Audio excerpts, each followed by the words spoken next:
Good morning everyone. तो आज हम बात करेंगे हमारे थर्ड चैप्टर के बारे में, यूएस हेजीमनी।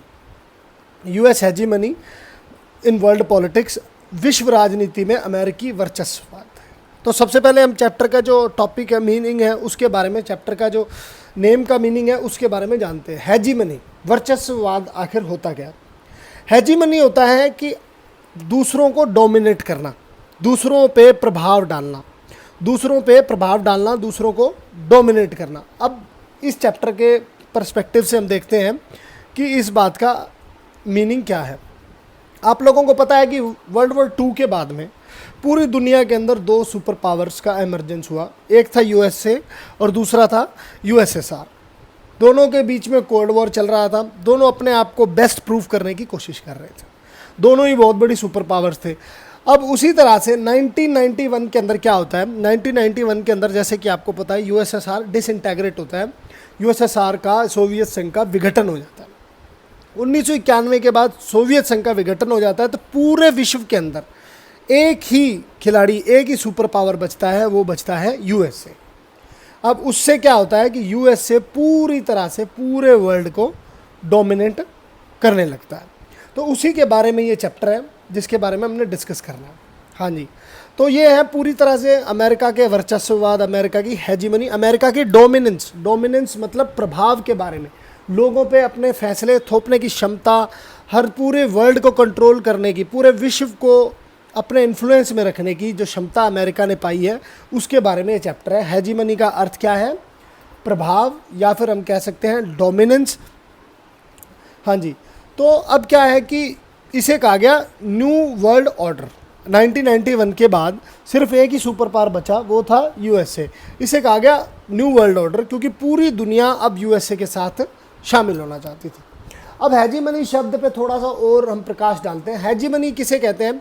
डोमिनेंस किसे कहते हैं? कि मिलिट्री डोमिनेंस, इकोनॉमिक डोमिनेंस और पॉलिटिकल डोमिनेंस। पूरे विश्व के अंदर आपका आपकी मिलिट्री का डोमिनेंस, आपकी आर्थिक क्षमता, आपकी अर्थव्यवस्था का वर्चस्व, आपका राजनीतिक वर्चस्व। जैसा कि आप देखते हैं कि अमेरिका के पास जो वॉर प्लेन्स हैं, अमेरिका के जो मिलिट्री इक्विपमेंट है, अमेरिका का जो सैन्य साजो सामान है, वो पूरी दुनिया में सबसे बेस्ट है। अमेरिका दुनिया का सबसे बड़ा प्रोड्यूसर, सबसे ज़्यादा हथियारों का निर्यात करने वाला देश है। आप लोगों को ये पता है। तो यहाँ से प्रूफ होता है कि उनका मिलिट्री डोमिनेंस, उनके पास जो वॉर प्लेन्स हैं, उनके पास जो सैन्य साजो सामान है, वो दुनिया से बहुत ज़्यादा एडवांस है। हाँ जी, तो ये हो गया उनका मिलिट्री डोमिनेंस। फिर बात करते हैं पॉलिटिकल, राजनीति का भी आप लोगों ने देखा कि कुछ दिन पहले अमेरिका ने ईरान पे सैंक्शंस लगा दिए। कुछ भी कर, जिसके साथ अमेरिका की नहीं बनती है, अमेरिका उस पर सैंक्शन लगा देता है। अमेरिका दूसरे देशों को धमकी देता है कि मेरे दुश्मन के साथ जो काम करेगा, अमेरिका उसके साथ अपने रिश्ते तोड़ लेगा। अभी अमेरिका ने इंडिया को कहा कि आप ईरान से तेल ना लें, अदरवाइज़ अमेरिका और आपके रिश्तों में बहुत ज़्यादा खटास आ जाएगी। तो इस तरह की चीज़ें, ये हो गया पॉलिटिकल डोमिनेंस, राजनीतिक वर्चस्ववाद। फिर आता है जी आर्थिक वर्चस्ववाद। आर्थिक, अब आप लोगों को पता है कि दुनिया की सबसे बड़ी इकोनॉमी, वर्ल्ड्स लार्जेस्ट इकोनॉमी कौन सी है? अमेरिका। तो अमेरिका पूरी तरह से दुनिया को आर्थिक रूप से कंट्रोल करता है। अब इसे हम देखते हैं कि आर्थिक रूप से कैसे। दुनिया की सबसे बड़ी कंपनी क्या, कौन सी है? एप्पल। वो किसकी है? अमेरिका की। हम सोशल मीडिया यूज़ करते हैं, वो जो सोशल मीडिया जायंट्स हैं वो किसके हैं? अमेरिका के। गूगल अमेरिका का है, फेसबुक अमेरिका का है, व्हाट्सएप अमेरिका का है। जो सारे के सारे सोशल मीडिया प्लेटफॉर्म्स, अमेज़न दुनिया की सबसे बड़ी ऑनलाइन डिलीवरी कंपनी, ये अमेरिका की है। बहुत बड़ी बड़ी कंपनियाँ, अमेरिका की जो इकॉनमी है वो पूरी दुनिया में सबसे अच्छी है। तो ये है अमेरिका का डोमिनेंस, वर्चस्ववाद इसे कहते हैं। हाँ जी, तो अब न्यू वर्ल्ड ऑर्डर क्या था? जो विश्व के अंदर नई चीज़ें हो रही थी कि यूएसएसआर के अंत के बाद, जैसे हमने डिस्कस किया पिछले चैप्टर में, सारी जो दुनिया के कंट्रीज़ थे वो यूएसए के साथ शामिल होना चाहते थे, उनका डेवलपमेंट मॉडल अपनाना चाहते थे।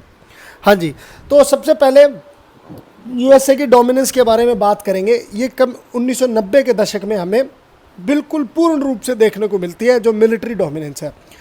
हुआ क्या कि आप जो मैप में देख पा रहे हैं, ये सामने एक इराक, ईरान, सऊदी अरेबिया और कुवैत का मैप है। इस मैप में आपको ये चारों कंट्रीज़ दिख रहे हैं, ये गल्फ़ कंट्रीज़ हैं। जो जहाँ पे सबसे ज़्यादा ऑयल प्रोड्यूस होता है रेगिस्तानी कंट्रीज़ हैं, ठीक है, डेजर्ट वाले कंट्रीज़ हैं, और यहाँ पे सबसे ज़्यादा दुनिया में ऑयल प्रोड्यूस होता है। तो 1980s के दौर में इराक और ईरान के बीच में युद्ध चल रहा था। इराक और ईरान के बीच में 80s के बीच में युद्ध चल रहा था, तो जिसमें इराक को $100 बिलियन का नुकसान हुआ। अब $100 बिलियन का नुकसान हुआ तो उससे इराक की जनता अपने डिक्टेटर सद्दाम हुसैन से पूरी तरह नाखुश थी कि हमारे देश को इतना बड़ा नुकसान हुआ हमारे तानाशाह सद्दाम हुसैन की वजह से। अब सद्दाम हुसैन ने उस चीज़ पे पर्दा डालने के लिए क्या किया, उस $100 बिलियन के नुकसान का इल्ज़ाम जो है छोटा सा कंट्री आपको दिख रहा है कुवैत, इस पे लगा दिया कि वो नुकसान हमें युद्ध की वजह से नहीं हुआ है, वो युद्ध की वजह से नहीं, वो हमें कुवैत की वजह से हुआ है। वो कुवैत की वजह से कैसे हुआ है? सबसे पहले आपको पता है कि ये दोनों, इनका बॉर्डर आपस में मिलता है, इराक और कुवैत का बहुत बड़ा बॉर्डर मिलता है। तो इराक ने कुवैत पे इल्ज़ाम लगाया कि कुवैत क्या करता है, बॉर्डर वाले एरिया में बिल्कुल बॉर्डर पे अपने कुछ ऑयल फील्ड सेटअप करता है और इराक का क्रॉस ड्रिलिंग करके, मतलब वहाँ से पाइपलाइंस डाल के हमारी तरफ का तेल निकाल के वो विश्व की मार्केट में बेच रहा है। एक तो ये इल्ज़ाम लगाया इस वजह से हमें नुकसान हो रहा है। दूसरा इल्ज़ाम लगाया कि इन सब लोगों की डील होती है कि कोई भी कंट्री इससे ज़्यादा ऑयल प्रोड्यूस नहीं करेगा, तो कुवैत उस जो लिमिट सेटअप की हुई है उसको, उस लिमिट को एक्सीड कर रहा है, उससे ज़्यादा तेल को प्रोड्यूस करके मार्केट में बेच रहा है, जिसकी वजह से इराक को नुकसान हो रहा है। तो इराक के जो सद्दाम हुसैन था डिक्टेटर तानाशाह, उसने ये इल्ज़ाम लगाया कुवैत पे, और ये इल्ज़ाम लगा के उसने कुवैत को बहुत सारे बिलियंस ऑफ, लगभग $10 बिलियन उसने कहा उन्हें कि आप हमें फ़ाइन पे करें, आप हमें हर्जाना दें। मगर कुवैत ने ऐसा करने से मना किया और 1990 के अंदर इराक ने कुवैत पे अटैक कर दिया और कुवैत को 2 दिन के अंदर पूरी तरह से तहस नहस कर दिया। ऐसा क्यों? क्योंकि उस वक्त पे इराक की दुनिया की चौथी सबसे बड़ी आर्मी थी। हाँ जी, फिर क्या हुआ, जो यूनाइटेड नेशन है, जो संयुक्त राष्ट्र है, उसने क्या इराक से रिक्वेस्ट की, इराक को समझाया कि आप कुवैत को लिबरेट कर दें, आज़ाद कर दें, मगर वो नहीं माने। तो फिर क्या हुआ कि यूएन था, जो संयुक्त राष्ट्र ने कहा कि 34 कंट्रीज़ की, 34 कंट्रीज़ की एक जॉइंट फोर्स बनाई, जिसके अंदर 6,60,000 ट्रूप्स, 6,60,000 सैनिक थे, और उन्हें कहा गया कि आप क्या करेंगे, कुवैत को आज़ाद करवाएंगे इराक से। उन्होंने कुवैत को आज़ाद करवाने के लिए इराकी फोर्सेस के साथ लड़ना शुरू कर दिया। इसे कहा गया ऑपरेशन डेजर्ट स्टॉर्म। आप लोगों को यहाँ से समझ आ रहा होगा, क्योंकि ये सारे के सारे कंट्रीज़ है डेजर्ट वाले हैं, इसीलिए इसे कहा गया ऑपरेशन डेजर्ट स्टॉर्म। अब यहाँ पे अमेरिका की डोमिनेंस का कैसे पता चलता है? जो 75% जो ट्रूप्स थे, सैनिक थे, उन 6,60,000 में वो थे अमेरिकन। और ये बहुत ही आसान, जैसे केक काटना होता है ना, केक काटना इजी होता है, उसी तरह से ये बहुत ज़्यादा इजी था अमेरिका के लिए।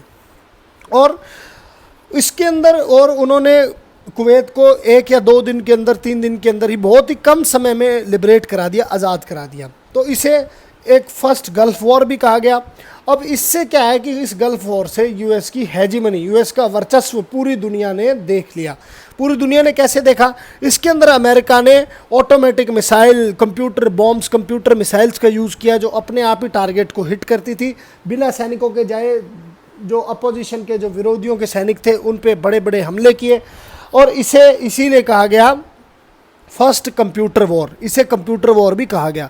इससे अमेरिका की जो डोमिनेंस थी पूरे विश्व में वो फैल गई, और इससे, इस युद्ध से अमेरिका ने बहुत सारे ह्यूज प्रॉफिट्स भी कमाए। अमेरिका ने यूएन में कहा कि हमें इस युद्ध से बहुत ज़्यादा नुकसान हुआ है और हमें तो कुछ फंड्स दिए जाएं, तो जापान, जर्मनी और सऊदी अरेबिया से उसने पैसे भी कमाए। तो ये जो युद्ध हुआ था कुवैत के अंदर, ये आप लोगों को याद है कि अक्षय कुमार की एक मूवी आई थी एयरलिफ्ट, उसके अंदर दिखाया गया है इस युद्ध के बारे में। इराकी कुवैत को इन्वेड कर देते हैं और कुवैत से इंडियंस को, जो हमारी एयर इंडिया है, वो वहाँ से उनको एयरलिफ्ट करके लाती है। पूरी की पूरी मूवी इसी पे बेस्ड है। तो ये 1990s की बात है। ये आपका 3rd चैप्टर का फर्स्ट पार्ट है। आप लोग इस पिक्चर में देख सकते हैं कितने advance military planes, advance military equipment, smart bombs का इस्तेमाल किया गया। इसीलिए इसे कंप्यूटर वॉर भी कहा गया, और इससे पूरी दुनिया के अंदर अमेरिका की डोमिनेंस